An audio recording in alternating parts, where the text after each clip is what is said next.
In western North Carolina, we are seeing catastrophic flooding. Just over the mountains, much of Asheville, North Carolina, is underwater this afternoon. I-40 shut down in both directions between Tennessee and North Carolina. The French Broad River is reaching record levels near the Biltmore Estate. The Buncombe County Sheriff says its office received more than 1,000 missing persons reports.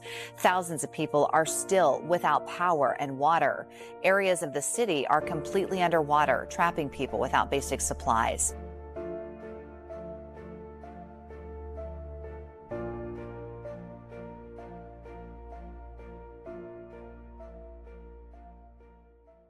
Hey y'all, it has been quite a while and I've been meaning to make this video that is quite dear to my heart. Hurricane Helene ravaged many small towns here in the Blue Ridge of the Southern Appalachian, and this is the time of year where we normally begin to start slowing down after harvesting the fruits of our labor to sustain us throughout the winter, but much of the hard work done throughout the communities to prepare those for the cold, dark days ahead has literally been washed away. And I am just so blessed and so grateful that my home, my van survived, myself, the animals, and those that I love are okay. So I wanted to make this video in order to bring awareness to those that have lost everything and those most vulnerable. I will post links in the description where you can learn more about what's been going on here and ways that you too can help bring awareness. But this is what I experienced during the week of Helene.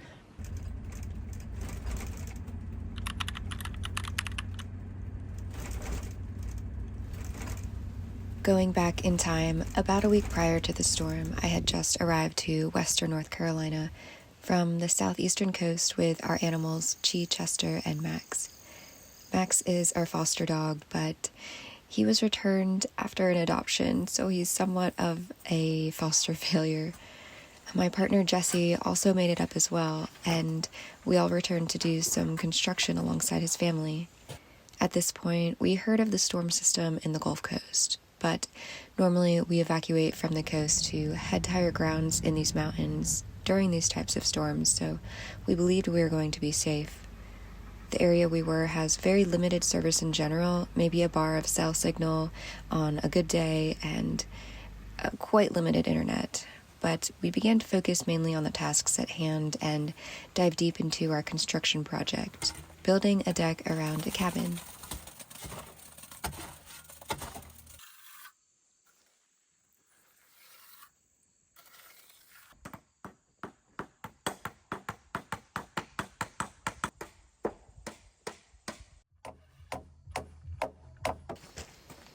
After a few days' work and a couple of days prior to Helene's arrival, a different storm front had made its appearance, causing it to rain nearly every day. During this time, Jesse became quite ill with a very strong flu, and he was quite debilitated, so my main focus was to care for him and maintain the general daily chores, staying present with the tasks at hand. Last we checked, Helene would downgrade to a tropical storm once it would arrive, and on the day before its arrival, there were no official evacuation orders from any government nor any emergency alerts to warrant us to leave. So we hunkered down for the night.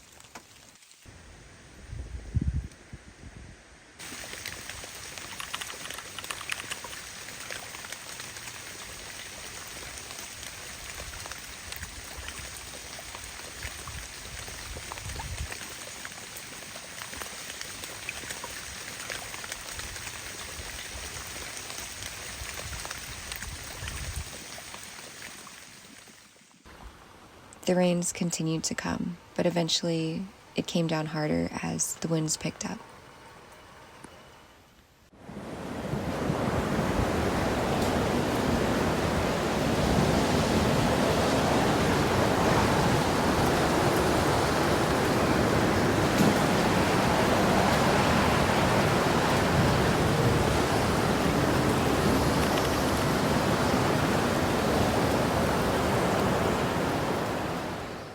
When we woke up, there was no power, and the one bar of service that we sometimes get was completely gone, but we were okay.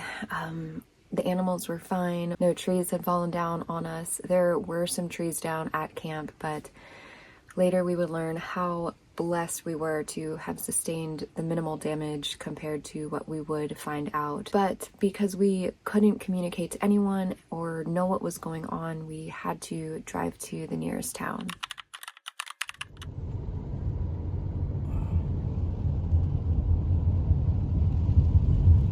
We ended up taking Jesse's car since trees were down that the van could not make it under, and halfway down our route, we found more freshly fallen.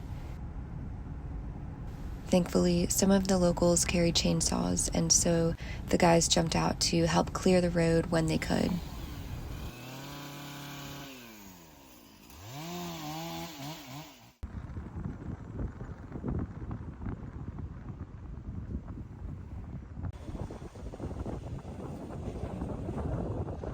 The river along the way showed signs of large debris high above its normal level. Our elevation was approximately 1,000 feet higher than that of Asheville, and this is just one of many tributaries feeding the rivers below.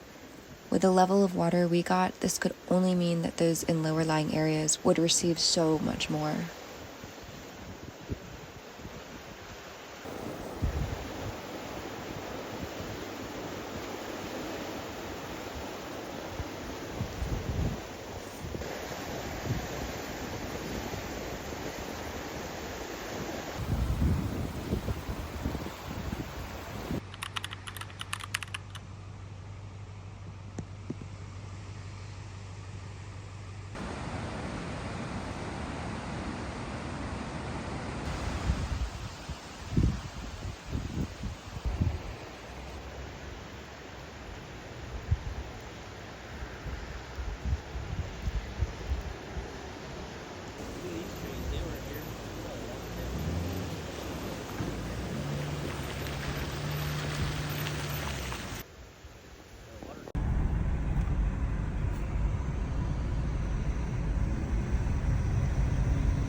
As we continued to drive, the feeling of unease began to set in. Power lines were down everywhere, streets were flooded, roads blocked off, and people's homes were totally destroyed. These were scenes you'd see in an apocalyptic movie, not in everyday life.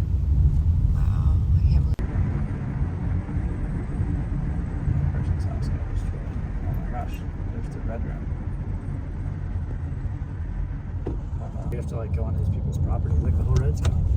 Now you go up on the pieces of the river, the road are all in the river.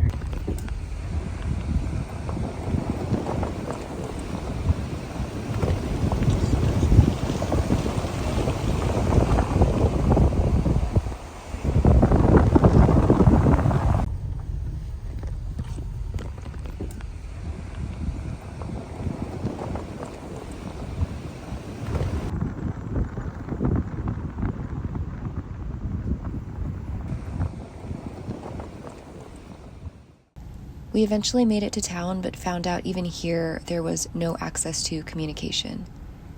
What made matters worse was that we couldn't even call out to let our loved ones know we were okay. What businesses that were opened were only accepting cash, and no working internet could be found at all. The lack of information was incredibly concerning. Later, we would learn that this had been a once-in-a-thousand-year flood. Many of those outside the area weren't able to even understand the level of destruction for the first few days due to the lack of communication. In over 24 hours, as the storm stalled over the mountains, it rained the equivalent of what is expected in over 4 to 6 months. The amount of rain pushed the limits of what the mountains could absorb. And with the past summer being unusually hot and dry, most of the soil, which comprises mainly of clay, had become hard and compacted, preventing much absorption at all. The rains had nowhere to go but rush downhill. Small streams turned into raging rivers, Many rivers surged well over 20 feet beyond their normal levels.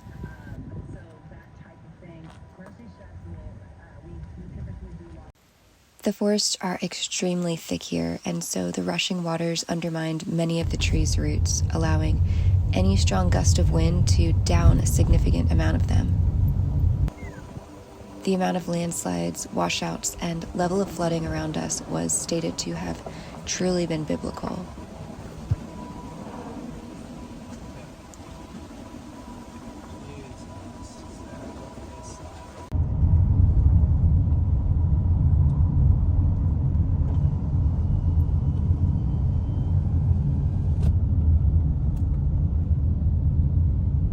As it was getting dark, we decided to head back to camp. Being out on the roads was clearly unsafe. The power grid and communication systems were still out for hundreds of miles. It was apparent it would be a long while before anything would be back to normal.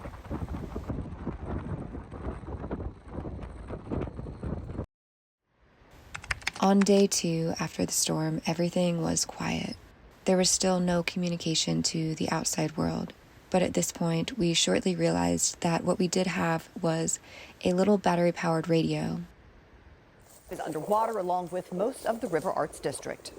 The city of Asheville is under a curfew right now until further notice. It's from 7:30 p.m. to 7:30 a.m. The flooding will continue over the next several days, and this is an urgent reminder that it's just not safe to be out there right now. The flooding and the trees and the down power lines is extensive. Our News 13 team here is dealing with the same issues you are right now. The cell service problems, the roads not safe to be on.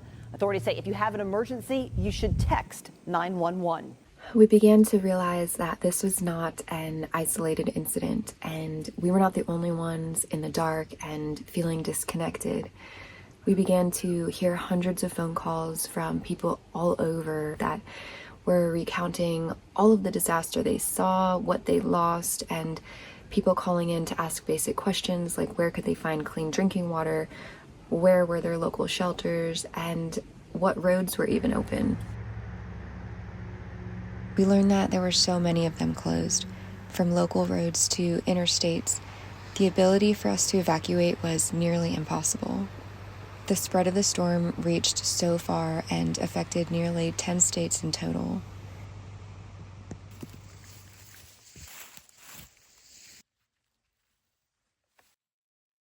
Ultimately, we had to stay put.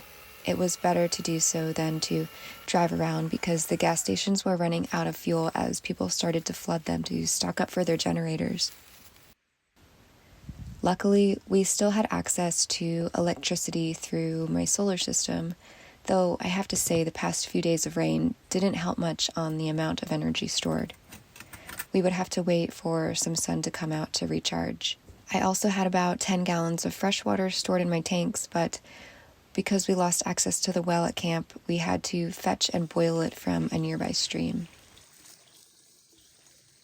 Despite these minor issues, I couldn't help but feel a profound sense of gratitude for what we still had, especially after seeing what could have befell us if we were just a town or two over. We ended up having to move most of the food from the camp cabin into the van as my fridge was still running off the battery bank. Luckily, we had enough propane stocked up in order to cook. Our days in the aftermath of the storm comprised mainly of getting work done around camp, conserving energy, using up what perishable food we had, and listening to updates from the radio. It wasn't until day 4 when we received a wellness check from a neighbor that we had never met before, but a family member of Jesse's had been trying to contact anyone in the area close by, and this particular neighbor happened to have access to Starlink, so they were gracious and welcoming to the community, opening up their Starlink and the communication through that connection. This was, again, the 4th day, and this is also the day that I was able to finally get word out to my family that I was okay and I was well. A lot more visuals were coming into them from the news, and again, we were without power and we just only had radio communication, not even the ability to call in because we didn't have any service. So they were very worried because all they knew was that Many small towns in western North Carolina were just decimated and some taken off the map. So it was very heartwarming to hear everyone and just, let them know that things were okay. Day 4 is also when we started to see more aerial activity like helicopters. We were seeing military Chinooks. I think more attention was coming to this area. People were trying to figure out what the extent of the damage was because, again, all communication was gone. We also began to hear on the radio that they were sending in supplies via mules and airdropping supplies, just basic things like medicine and some food and baby formula and that matter. Eventually, as we were listening to the radio, we began to hear that even they were about to shut down. We need to stay on. I mean, if you have lived with us through all of this, you've enjoyed the information that we've been getting out to you, we have got to have propane to put into those generators by the overnight hours, or we are going to lose Star 104.3 and 99.9 KISS Country. So give us a call, 240-9962, 1-800-570-9962. Also, hey, real fast, Josh, our Red Cross is looking for blood donations. If you're able to donate blood safely. Even as the days passed, the feeling of being in an apocalyptic movie really didn't subside, because the more that we listened to the radio, the more information we were getting in on the death count, and the missing persons list was just continuing to grow. It was really heavy and really hard to hear everything, and you could really feel the pain of loss and grief just reverberating throughout the mountains from the people calling in and when we would visit into the local community center. I just have to reiterate how blessed I am that the animals, myself, my loved ones are okay, that there was no trees falling upon us over the night or no unimaginable amount of flooding sweeping us hundreds of yards away. Being able to come home to lay my head at night in a safe space, having the ability to cook and nourish ourselves on the small cooktop and store food in the fridge, being powered by the sun, it all were just small comforts, but felt so grand.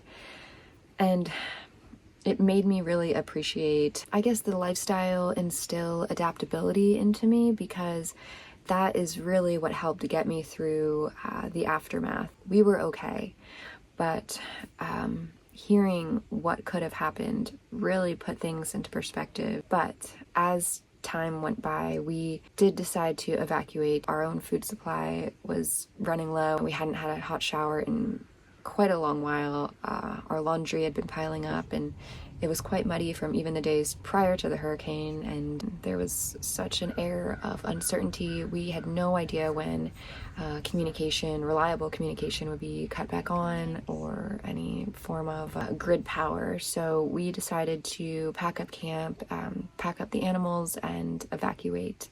And we left in Jesse's car and left the van behind just in case any of the roads were impassable due to the height of the van. That was after about a week or so of dealing with the aftermath of the hurricane. If I'm wrong, it's unprecedented, and I just want to thank you guys. I've considered my YouTube community to be family, and I know my updates have not been as frequent recently. I think that processing the destruction of what we saw has taken me some time, but seeing the strength in the small towns here pull together what they can, even if they don't have much, has really shown me how important it is to still try and bring light out of the darkness and do what little I can. I may not have a large community here in this digital world, but I would still like to post some links in the description where you can find out more about what has happened here in the aftermath of the terrible storm, and ways that you might be able to help bring awareness. And I am so appreciative of you and for you being here listening to my story, and I really encourage you to hug your loved ones and family members extra tight this holiday season. Thank you again. Cheers.